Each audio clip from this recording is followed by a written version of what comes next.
దేశ రాజధాని ఢిల్లీని ఆనుకుని ఉన్న ఐటీ హబ్ గుర్గావ్కు చెందిన ఒక జంట నెలకు 3 లక్షలు సంపాదిస్తున్న ప్రస్తుత ఆర్థిక పరిస్థితుల్లో తాము పిల్లల్ని కనే సాహసం చేయలేము అని తేల్చి చెప్పారు.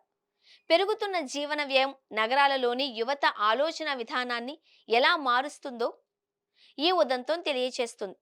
గుర్గావ్లో నివసిస్తున్న 35 ఏళ్ల వ్యక్తి నెలకు 1,50,000 సంపాదిస్తూ ఉండగా అతని భార్య సంపాదన నెలకు రూ. 1,00,000.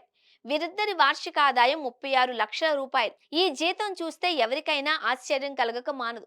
అయితే పెరుగుతున్న జీవన వ్యయం, ఆకాశాన్ని అంటుతున్న నిత్యావసరాల ధరలు వారిని పిల్లలను కనకుండా అడ్డుకుంటున్నాయి. తమకంటూ గుర్గావ్లోని 1 BHK ఫ్లాట్ కొనే స్తోమత లేదు.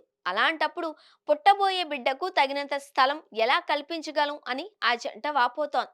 దీనికి తోడు ప్రైవేటు స్కూళ్లలో నెలకు కనీసం 35,000 నుంచి 40,000 రూపాయల ఫీజుల రూపంలోనే చెల్లించాల్సి రావడం వారిని భయపెడుతుంది.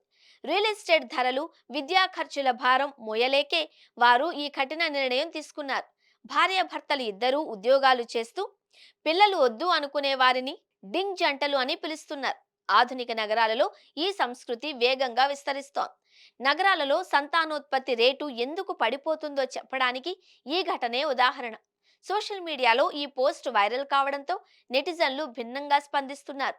భవిష్యత్తుకు ఆర్థిక భద్రత ఇవ్వలేనప్పుడు పిల్లలను కనకపోవడమే మంచిది అని కొందరు సమర్థించారు.